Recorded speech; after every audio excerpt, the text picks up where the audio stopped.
भारतीय साक्ष्य अधिनियम की धारा 112 विधिक कल्पना का सृजन करती है।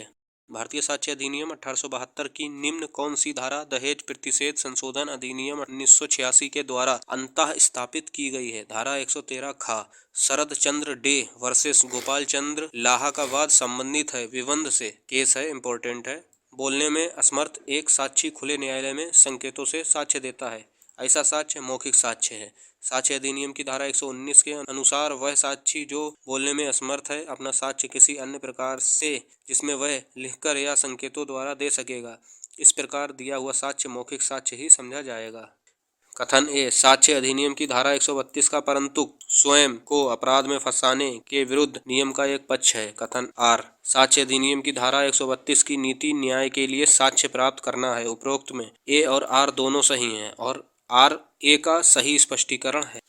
भारतीय साक्ष्य अधिनियम की कौन सी धारा यह उपबंध करती है कि किसी मामले में किसी तथ्य को साबित करने के लिए साक्षियों की कोई विशिष्ट संख्या अपेक्षित नहीं होगी? धारा 134।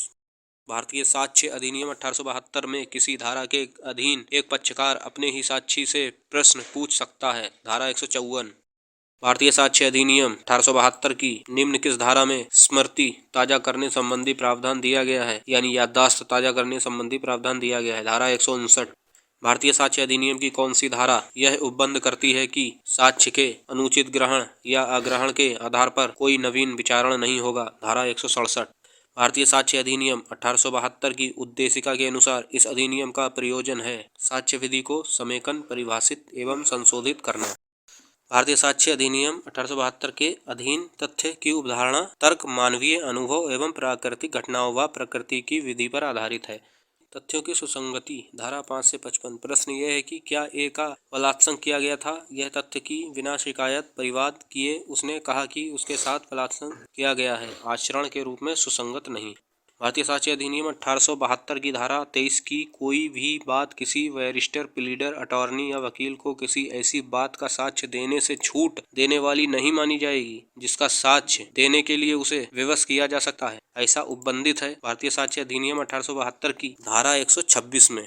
व्याख्या है साक्ष्य अधिनियम की धारा 23 की स्पष्टीकरण के अनुसार धारा 23 की कोई बात किसी बैरिस्टर, प्लीडर, अटॉर्नी या वकील को किसी ऐसी बात का साक्ष्य देने से छूट देने वाली नहीं मानी जाएगी इसका साक्ष्य देने के लिए धारा 126 के अधीन उसे विवश किया जा सकता है। कौशल राव वर्सेस बम्बई राज्य AIR 1958 SC 22 का वाद साक्ष्य विधि के किस विषय से संबंधित है? मृत्युकालिक कथन से। भारतीय साक्ष्य अधिनियम 1872 में कारोबार के अनुक्रम में की गई घोषणा ग्राह्य अनुमान्य है। धारा 32 का क्लॉज 2 के अंतर्गत। भारतीय साक्ष्य अधिनियम 1872 की धारा 41 में निम्न में से किस प्रकार की अधिकारिता का उल्लेख नहीं किया गया है? राजस्व विषयक।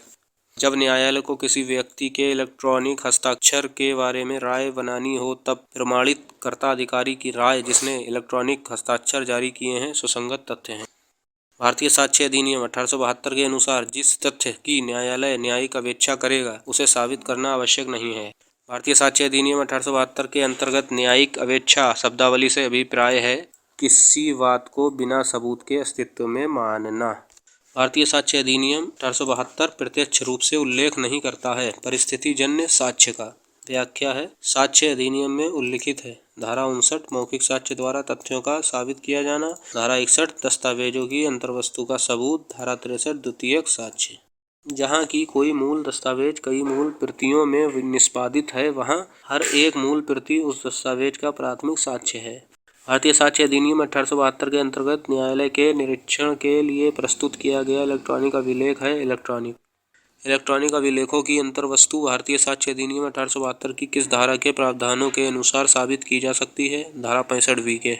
भारतीय साक्ष्य अधिनियम 1872 की धारा 85 का के अंतर्गत न्यायालय द्वारा किस प्रकार के करार की अवधारणा की जा सकेगी? इलेक्ट्रॉनिक करार के। भारतीय साक्ष्य अधिनियम 1872 के अधीन कितने वर्ष पुराने इलेक्ट्रॉनिक अभिलेख पर डिजिटल हस्ताक्षर की वैधता के बारे में न्यायालय अवधारणा कर सकता है? 5 वर्ष पुराने। यह सूत्र की लिखित दस्तावेजों को लिखित द्वारा ही साबित किया जाना चाहिए। भारतीय साक्ष्य अधिनियम 1872 की किस धारा में दिया गया है? धारा 91 के अंतर्गत। दहेज मृत्यु की अवधारणा जो भारतीय साक्ष्य अधिनियम 1872 की धारा 113 खा में लिखित है को जोड़ा गया है संशोधन अधिनियम 1986 द्वारा। किसी व्यक्ति के विरुद्ध आपराधिक कार्यवाही में उस व्यक्ति का पति या पत्नी सक्षम साक्षी होंगे। भारतीय साक्ष्य अधिनियम 1872 के अंतर्गत लोक कल्याण की भावना सर्वोच्च विधि है। यह सूत्र संबंधित है धारा 123 से। भारतीय साक्ष्य अधिनियम 1872 की निम्न में से कौन सी धारा आपराधिक मामलों से संबंधित नहीं है? धारा 23।